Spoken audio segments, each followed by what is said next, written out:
Assalamualaikum warahmatullahi wabarakatuh. Waalaikumsalam warahmatullahi wabarakatuh. Perkenalkan, nama saya Subhi Fathul Anif Ya. dari Sumowono, Kabupaten Semarang. Ngajinya di cabang Bandungan. Oh ya, mari. Sebelum ke pertanyaan, Ustadz dapat salam dari kakak saya dan ibu saya. Waalaikumsalam warahmatullahi wabarakatuh. Ya. Dan sebelumnya juga saya ucapkan terima kasih kepada Ustadz. Semoga Ustadz Ahmad Sukino selalu diberikan kesehatan dan umur panjang dari Allah Subhanahu wa taala. Amin, amin, amin. Di sini ada beberapa pertanyaan dan saran Ustadz. Ya. Yang pertama, minta tausiahnya kepada kakak saya tadi yang ngirimi salam. Karena pernah berkata kepada saya seperti ini. Aku arep leren yasinan tahlilan karo slametan.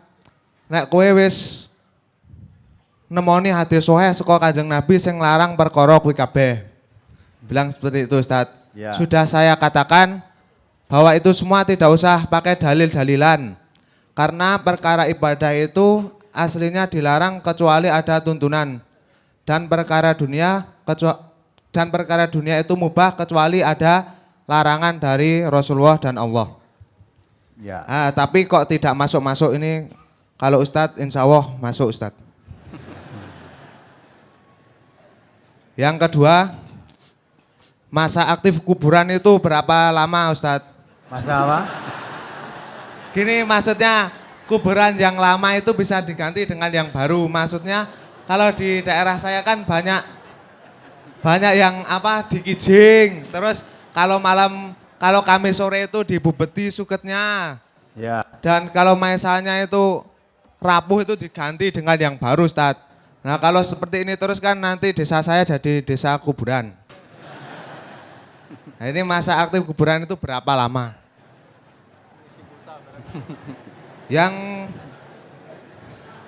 Yang ketiga Ustadz, sabar menurut Islam itu bagaimana? Apakah kalau dianiaya diam saja atau nangis-nangis atau gimana?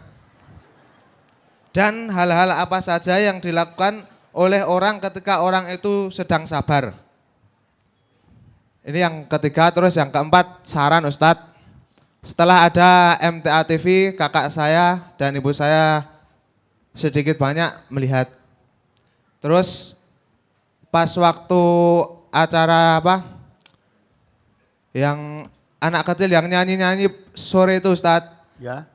Nah, terus ada Polwan yang kemarin 2 hari yang lalu juga mengisi di situ. Saran saya, bagaimana kalau wanita yang masuk ke dalam MTA TV itu dijilbabi dulu semua. Ya. Masalahnya kakak saya berkata seperti ini, loh, mosok nganu ora nggo kudung piye? Mosok TV Islam wong wedok ora nggo kudung, bilang seperti itu Ustaz. Ya. Nah terus saya bingung jawabnya bagaimana, karena kudung itu diwajibkan oleh agama. Nah itu terima kasih atas jawaban dan saran dan tanggapannya. Ada yang mau nyambung Ustadz ini dari sebelah saya. Assalamualaikum warahmatullahi wabarakatuh. Waalaikumsalam warahmatullahi wabarakatuh. Mari. Dari mana ini? Assalamualaikum warahmatullahi wabarakatuh. Waalaikumsalam. Mardi Warito dari Gunung Kidul, Pak. Oh ya. Yang sebetulnya ini yang ingin kami tanyakan ini dari saudara kita.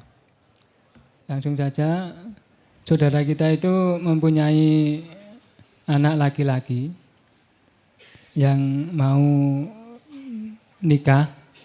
Yang dinikah itu seorang wanita yang agamanya LDII. Agama. Enggak. Lah, Agama LDII itu tidak ada. ya. Itu katanya begitu itu. Ini hanya titipan, Pak.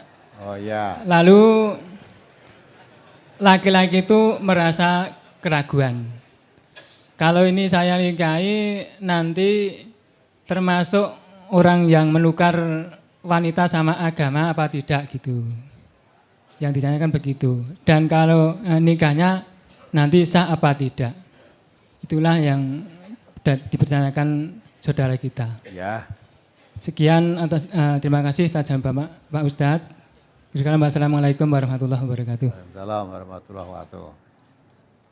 Ya, pertama dari Subhi Fathul Hanif.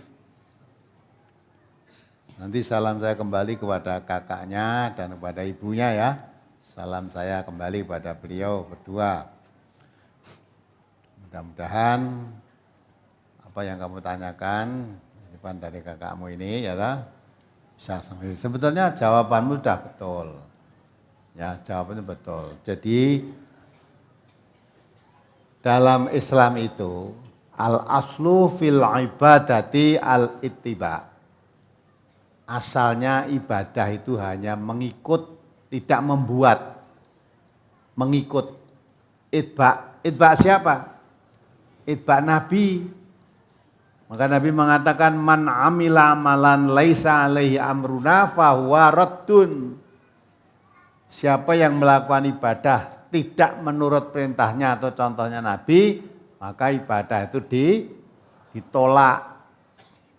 Malah Nabi mengatakan syarrul umur muhdatsatuha. Sejelek-jelek urusan ibadah itu yang diada-adakan, yang baru. Yang baru itu maksudnya zaman Nabi tidak ada, zaman sahabat tidak ada, terus diadakan. Nah itu ibadah yang jelek. Kata Nabi begitu. Yang berkata itu Nabi bukan saya. Syarrul umuri muhdatsatuha wa kullu muhdatsatin bid'atun wa kullu bid'atun wa kullu bid'atin dhalalatun wa kullu dhalalatin finnar. Kata Nabi begitu. Hadisnya itu sahih. Nanti kalau tidak percaya suruh baca sendiri hadisnya itu, ya ta? Jadi sejelek-jelek ibadah itu yang diada-adakan, yang baru. Semua ibadah yang baru itu kata Nabi itu bid'ah. Maka saya katakan bid'ah itu urusan ibadah, bukan urusan duniawiyah. Urusan ibadah. Jadi ibadah yang zaman Nabi tidak ada, zaman sahabat tidak ada, terus diadakan, berarti ibadah bid'ah. Ibadah yang bid'ah itu kata Nabi ya, wa kullu dhalalatin fin nar. Semua ibadah yang bid'ah itu bukan mengharapkan surga, tapi itu malah akan mendapatkan jalan menuju ke neraka. Maka asalnya ibadah itu mengikut Nabi. Selama Nabi tidak mengerjakan, sahabat Nabi tidak mengerjakan, jangan kita membuat sendiri. Ibadah yang membuat sendiri ditolak oleh Allah. Walaupun tampaknya baik. Sebab apa? Kalau kita menambah-nambah ibadah secara tidak langsung, seolah-olah Nabi itu kurang ajarannya. Ajaran sampaikan Nabi kurang sempurna. Wapi koyo ini kok ora diwulangke gitu. Padahal itu zaman Nabi ya tidak dilakukan.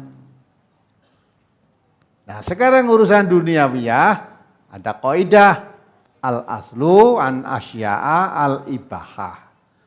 Kalau segala sesuatu urusan bukan ibadah asalnya mubah. Mubah itu boleh. Dilakukan boleh, tidak dilakukan boleh. Maka kalau urusan ibadah jangan cari dalil larangannya, tapi cari dalil tuntunannya. Ada tuntunannya apa tidak? Kalau Nabi tidak menuntunkan seperti itu berarti tidak ada ibadah seperti itu, enggak ada. Kalau Nabi tidak menuntunkan jangan dilakukan. Jangan dicari larangannya. Karena kalau cari larangannya, kamu saya tanya ya nggak bisa. Salat subuh itu 3 rakaat boleh nggak? Apa ada larangannya? Salat subuh 3 rakaat. Salat asar 5 rakaat boleh enggak? Tidak, apa ada larangannya? Ada larangannya, salat asar 4 rakaat. Ya. Tidak ada larangannya, tapi tidak ada contohnya. Nabi salat asar itu 4 rakaat, salat subuh itu 2 rakaat. Lainnya itu tidak ada contohnya. Tidak ada contohnya. Maka jangan ditanya larangannya, contohnya tidak ada. Nah, tidak. Maka kalau ibadah jangan cari larangan, cari contoh. Nah, Begitu ya. Kemudian kalau sholat juga begitu. Belum lagi jumlah rakaatnya. Sholatnya aja begini. Allahu Akbar. Sampai takbirnya, sedekapnya itu diberi contoh oleh Nabi. Sekarang kalau sholat tidak sedekap boleh enggak? Boleh enggak? Ada contohnya apa tidak? Gitu. Ya, ada orang sholat tidak sedekap. Allahu Akbar itu ada. Sami Allah liman hamid. Nganti rampung tidak pakai sedekap. Nah, ada orang melakukan begitu. Boleh apa tidak? Nah, jangan tanya boleh apa tidak. Ada contohnya apa tidak? Kalau orang melakukan ada.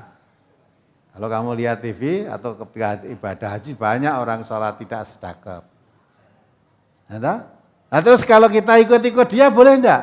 Nabi mengatakan shollu kama ra'aitumuni sholli. Sholatlah kamu seperti kalau kamu melihat aku sholat.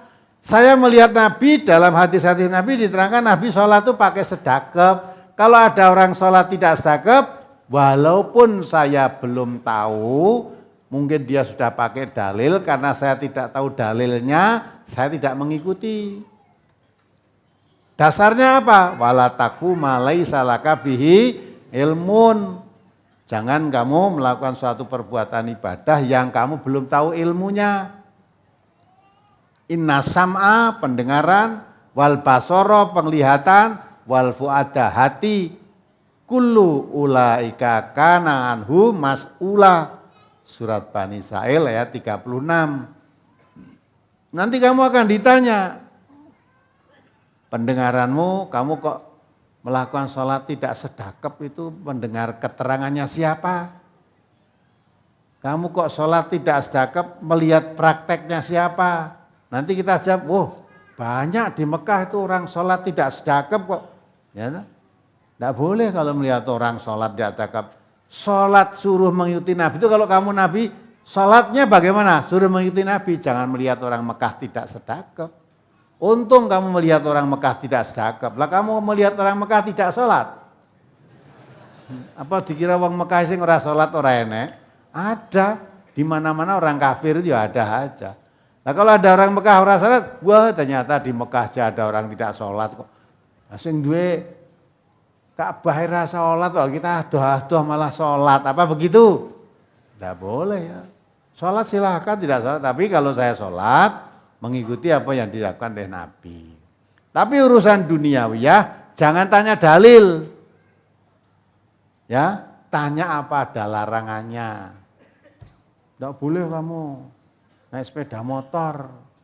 Nabi itu enggak pernah naik sepeda motor.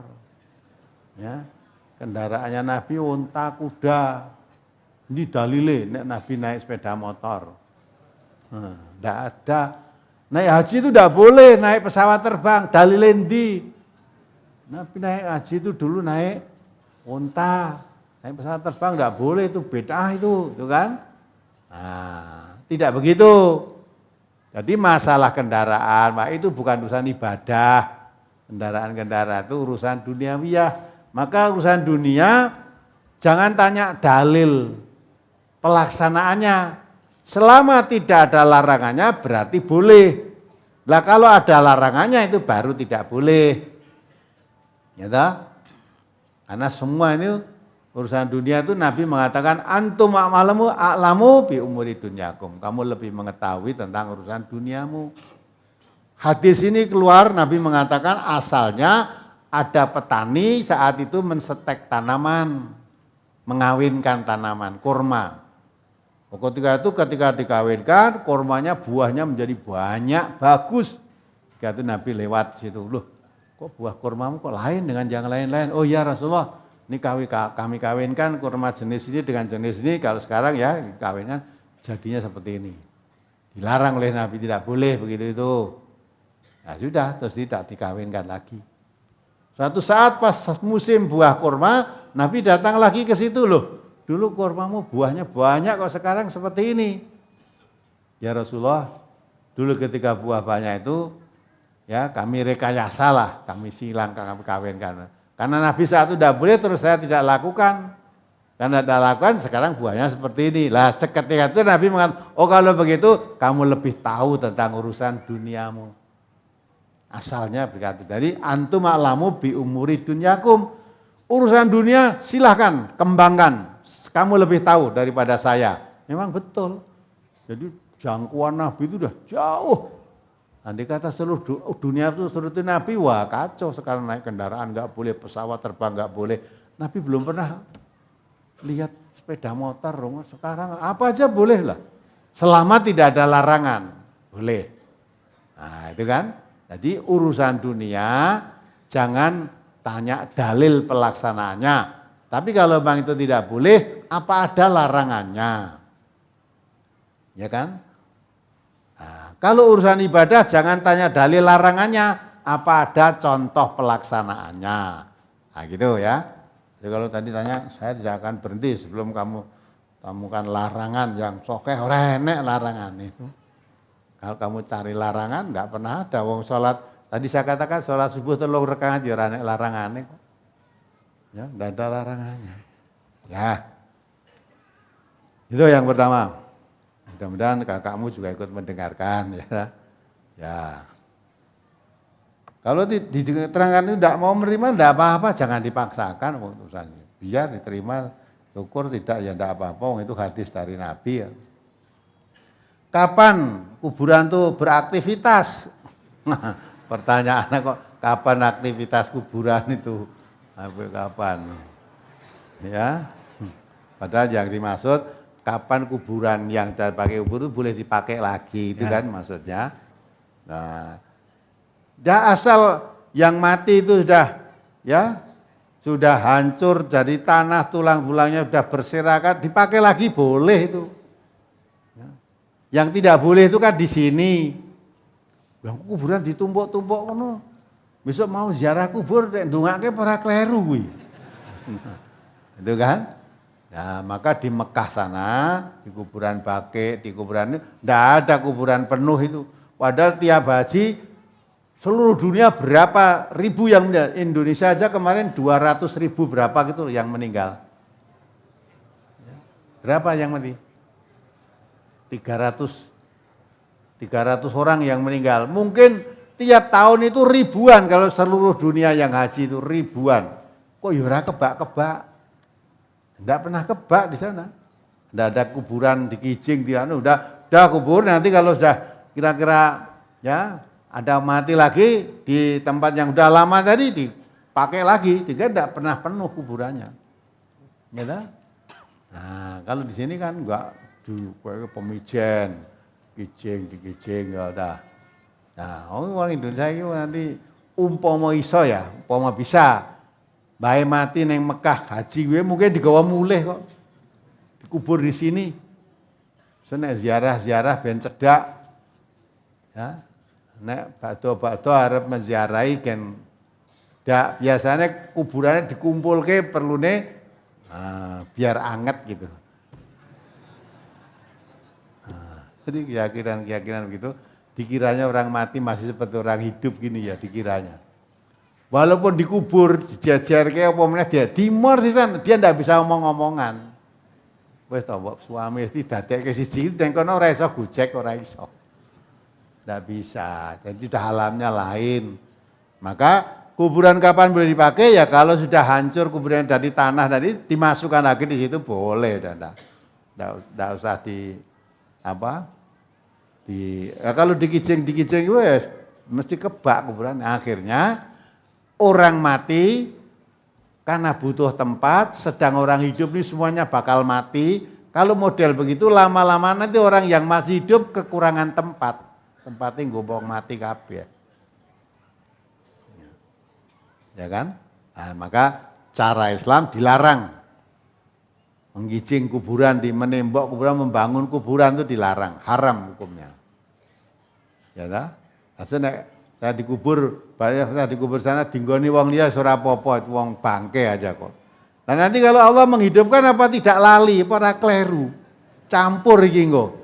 Ya, dilalah gue ngubur laki-laki itu dicampur kubur perempuan nek ditangek karo Gusti Allah apa ora? Bagi Allah itu sangat mudah. Ya, seperti kita tuh harus dipilih sih balung eling wedok nanti balung lanang. Bagi Allah sangat wong tadinya tidak ada aja membuat jadi ada bisa, apalagi sudah ada tinggal menghidupkan. Bagi Allah sangat mudah, tidak ada kesulitan apapun. Itu ya, jadi masalah kuburan. Sabar menurut Islam, sabar itu bukan tidak mau apa-apa, enggak. Ya, orang yang sabar itu, ya pengertian sabar itu dalam keadaan suka maupun duka, tetap dia berusaha melaksanakan perintah-perintah Allah, menjauhi larangan-larangan Allah. Dan tidak mengeluh, ya, tidak sambat, menerima kenyataan apapun. Nah itu namanya orang sabar. Orang sakit yang sabar itu mau berobat. Ya, orang awes terasa diobatnya sabar. Kau nek takdire mari rak ya mari, nek takdire mati bawa obatnya nang luar negeri ya mati. Kalau begitu model cara berpikirnya, wis rasa sekolah kedokteran. Rumah sakit tutup, ngentek ragat. Akhirnya ya mati ya toh. Nah gitu toh. Maka itu sabar itu kalau dia sakit mau berobat. Ya. Terus kalau berobat tidak sembuh-sembuh terus yang dukun, lah itu tidak sabar. Neng dokter ahlinya aja tidak bisa sembuh-sembuh, lah kok yang dukun, lah itu tidak sabar. Maka yang sabar bagaimana? Berobat itu tahalari lahiriahnya kepada ahlinya. Sebab idza wusidal amru ila ghairi ahlihi fantadrisah. Sesuatu urusan kok diserahkan orang bukan ahlinya, tunggu aja kehancurannya. Dong loro sakit ya, sakit. Tifus apa sakit apa lah kok goneng dukun. Wah, delemeng-delemeng ketempelan iki. Nah, ora diobati tifus mbok diobati kon ngobongi menyan, kon nyirami kembang, kon malah ndang mati itu. Maka serahkan ahlinya. Kalau serahkan ahlinya belum sembuh, memang penyembuh itu Allah. Kita berusaha berobat pada ahlinya, hakikat penyembuh pada Allah. La syifa'a ila syifa'uka ya Allah. Tidak ada yang bisa menyembuhkan sakit kecuali Engkau ya Allah penyembuh. Nah, tadi lahiriahnya berobat kepada ahlinya, terus kita mohon pada Allah kesembuhannya. Itu orang yang sabar. Ya. Maka ada sabar dalam penderitaan maupun dalam suatu. Orang sabar itu selalu kondisi seperti apapun selalu berusaha bisa melaksanakan perintah Allah, bisa menjauhi larangan Allah.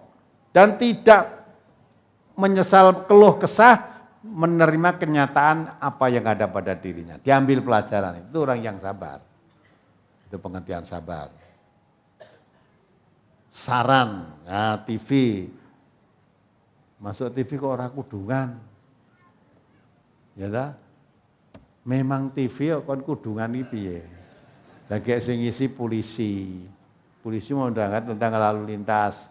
Pakaian polisi ya seperti itu. Dulu katanya mau diperbolehkan pakai kudung, akhirnya dicabut lagi oleh Kapolri katanya. Ya, dulu kan mau diizinkan katanya Pak Anton Tabah dulu kan, boleh. Dan ternyata diralat tidak boleh. Ya, nanti naik kudungan enggak. Padahal di negeri Islam mayoritas beragama Islam, polisi-polisi, tentara-tentara yakin itu kebanyakan juga orang Islam. Pakai kudung enggak punya keseragaman. Seragam itu gampang cuma kudungnya. Yang memang belum diizinkan oleh atasannya ya. Maka masuk di TV dia akan menerangkan tentang hubungan kepolisian ya silakan, enggak apa-apa. Boleh. Tidak apa-apa itu. TV-nya tidak dosa. Nah, lah polisi disuruh nerangkan itu masuk TV berpakaian polisi tentu tidak pakai kudung. Lah yang diterangkan dia sesuai dengan apa masalahnya dalam kepolisian, apa usaha masalah narkoba, apa masalah kejahatan-kejahatan yang lain, atau penipuan-penipuan terhadap wanita, silakan tidak apa-apa jadinya. Tidak dosa lah. Nah, polisi harus ngisi kalau ngisi ditugasi oleh komandanmu, ya kepala kepolisian nugaskan saya tuh ngisi di sini. Tak kudungi dulu ya, ragelem udah. Tak kudungi dulu. Jangan dua polisi. Wong banyak, wong muslimah, istri-istri ustadz saja yang tidak kudungan banyak kok. Ngurusi polisi tidak kudungan itu piye. Istrinya ustadz tidak kudungan ada enggak? Banyak. Mulai rasa, yang penting awakmu dhewe. Bab kudungan kewajiban sebarkan lewat pengajian, mbok engko ya syukur ora mbok engko ya wis urusanmu besok dengan Allah. Nah, gitu ta. Ora tidak ada pemaksaan. Apalagi ya. Oh ya masih menikah dengan orang yang beragama LDII sah apa tidak? Agama LDII itu tidak ada, ya. Jadi Bapak rupanya kurang paham. Ono wong adake itu agamane MTA, agama MTA yo ora enek. Saiki agamanya MTA nikah dengan agama LDII boleh enggak? Nah, kalau memang ada agama MTA, ada agama LDII, itu semuanya kafir semua tuh. Tidak ada agama MTA, tidak ada agama LDII. Nah, orang yang ngaji di MTA ini bukan agamanya MTA, orang Islam ngajinya di MTA. Itu tadi orang Islam ngajinya di LDII. Boleh enggak? Sah enggak nikah? Sah, kalau dia sholat Islam sah. Jadi tak luruskan agama LDII itu tidak ada. Agama NU ya tidak ada. Agama Muhammadiyah ya tidak ada. Di Indonesia itu adanya agama Islam, agama Kristen, agama Hindu, agama Buddha, agama Konghucu. Sekarang katanya ada mau nyusul ada agama Bahai. Aku kurang ngerti agama Bahai itu apa, saya nggak tahu saya. Baru itu katanya. Nah, orang yang beragama Islam itu ada yang bergolong-golong, ada Islam yang ada di Muhammadiyah, ada yang di NU, ada yang di LDII, ada yang ngaji di MTA, itu bukan jadi agama, itu aktivitasnya saja. Ya, Muhammadiyah, NU, LDII, MTA itu organisasi di dunia ini. Organisasi, bukan agama.